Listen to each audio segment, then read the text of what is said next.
श्रीमद् भगवद गीता अध्याय 7।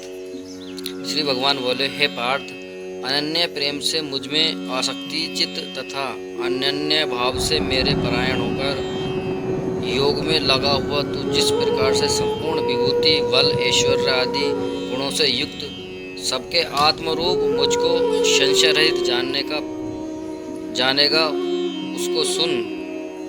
मैं तेरे लिए इस विज्ञान सहित तत्व ज्ञान को संपूर्णतया कहूँगा, जिसको जानकर संसार में फिर और कुछ भी जानने योग्य शेष नहीं रह जाता।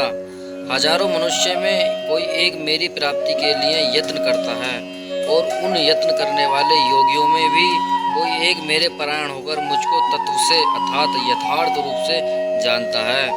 पृथ्वी जल अग्नि वायु आकाश मन बुद्धि और अहंकार भी इस प्रकार यह 8 प्रकार से विभाजित मेरी प्रवृत्ति है।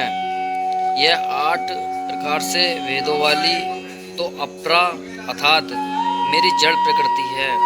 और हे महाभाव, इससे दूसरी को जिससे यह संपूर्ण जगत धारण किया जाता है, मेरी जीव रूपा परा अर्थात चेतना प्रकृति जान। हे अर्जुन, तू ऐसा समझ कि संपूर्ण भूत इन दोनों प्रकृतियों से ही उत्पन्न होने वाले हैं और मैं संपूर्ण जगत का प्रभाव तथा प्रलय हूँ अर्थात संपूर्ण जगत का मूल कारण हूँ। हे धनंजय, मुझसे भिन्न दूसरा कोई भी परम कारण नहीं है। यह संपूर्ण जगत सूत्रों में सूत्र के मणियों के सदृश मुझ में गुथा हुआ है। हे अर्जुन, मैं जल में रस हूँ, चंद्रमा और सूर्य में प्रकाश हूँ, संपूर्ण वेदों में ओंकार हूँ, आकाश में शब्द और पुरुष में पुरुष तत्व हूँ। मैं पृथ्वी में पवित्र गंध और अग्नि में तेज हूँ तथा संपूर्ण भूतों में उनका जीवन हूँ और तपस्वियों में तप हूँ। हे अर्जुन, तू संपूर्ण भूतों का सनातन बीज मुझको ही जान। मैं बुद्धिमानों की बुद्धि और तेजस्वियों का तेज हूँ। हे भारतश्रेष्ठ, मैं बलवानों का आसक्ति और कामनाओं से रहित बल अर्थात सामर्थ्य हूँ और सब भूतों में धर्म के अनुकूल अर्थात शास्त्रों के अनुकूल काम हूँ। और भी जो सत्व गुणों से उत्पन्न होने वाले भाव हैं और जो रजोगुण से तथा तमोगुण से होने वाले भाव हैं, उन सबको तू मुझ में ही होने वाले हैं ऐसा जान, परंतु वास्तव में उनमें में और वे मुझ में नहीं हैं। गुणों के कार्य रूप सात्विक राजस और तामस इन तीनों प्रकार के भावों से यह सारा संसार प्राणी समुदाय मोहित हो रहा है। इसलिए इन तीनों गुणों से परे मुझ अविनाशी को नहीं जानता, क्योंकि यह अलौकिक अर्थात अति अद्भुत त्रिगुणमयी मेरी माया बड़ी दुरस्तर है। परंतु जो पुरुष केवल मुझको ही निरंतर भजते हैं, वे इस माया को उल्लंघन कर जाते हैं अर्थात संसार से तर जाते हैं। माया के द्वारा जिनका ज्ञान हरा जा चुका है, ऐसे आसुर स्वभाव को धारण किए हुए मनुष्य में नीच दूषित कर्म करने वाले मूढ़ लोग मुझको नहीं भजते।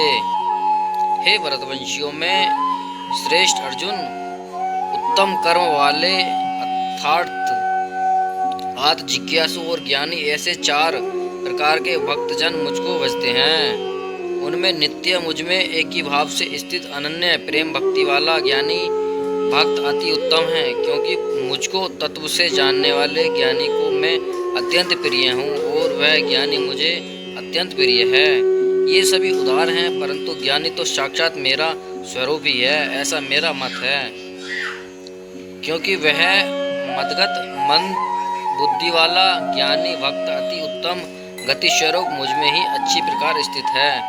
बहुत जन्मों के अंत के जन्म में तत्व ज्ञान को प्राप्त पुरुष सब कुछ वासुदेव ही है। इस प्रकार मुझको भजता है, वह महात्मा अत्यंत दुर्लभ है। उन भोगों की कामनाओं द्वारा जिनका ज्ञान हरा जा चुका है, वे लोग अपने स्वभाव से प्रेरित होकर उस नियम को धारण करके अन्य देवताओं को भजते हैं अर्थात पूजते हैं।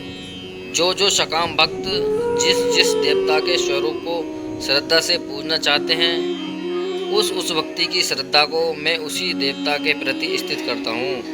वह पुरुष उस श्रद्धा से युक्त होकर उस देवता का पूजन करता है और उस देवता से मेरे द्वारा ही विधान किए हुए उन इच्छित भोगों को ही निसंदेह प्राप्त होता है। परंतु उन अल्प बुद्धि वालों का वह फल नाशवान है तथा वे देवताओं को पूजने वाले देवताओं को प्राप्त होते हैं और मेरे भक्त चाहे जैसे ही बजें अंत में वे मुझके ही प्राप्त होते हैं। बुद्धिहीन पुरुष मेरे अनुमत अविनाशी परम भाव को न जानते हुए मन इंद्रियों से परे मुझ सच्चिदानंद परमात्मा को मनुष्य की भांति जनकर व्यक्ति भाव को प्राप्त हुआ मानते हैं। अपनी योग माया से छिपा हुआ मैं सबको प्रत्यक्ष नहीं होता, इसलिए यह अज्ञानी जन समुदाय मुझ जन्म रहित अविनाशी परमेश्वर को नहीं जानता अर्थात मुझको जन्मे मरने वाला समझता है। हे अर्जुन, पूर्व में व्यतीत हुए और वर्तमान में स्थित तथा आगे होने वाले सब भूतों को मैं जानता हूँ, परंतु मुझको कोई भी श्रद्धा भक्ति रहित पुरुष नहीं जानता।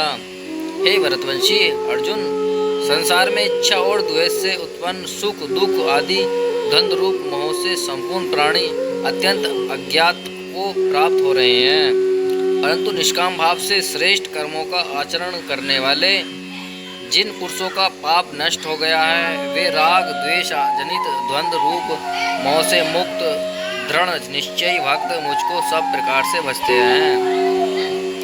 जो मेरे शरण होकर जरा और मरण से छूटने के लिए यत्न करते हैं वे पुरुष उस ब्रह्म को संपूर्ण अध्यात्म को संपूर्ण कर्म को जानते हैं। जो पुरुष अधिभूत और अधिदेविक सहित तथा अधियज्ञ के सहित सबका आत्मरूप मुझे अंतकाल में भी जानते हैं वे युक्त चित्त वाले पुरुष मुझे जानते हैं अर्थात प्राप्त हो जाते हैं। 7वां अध्याय समाप्त होता है।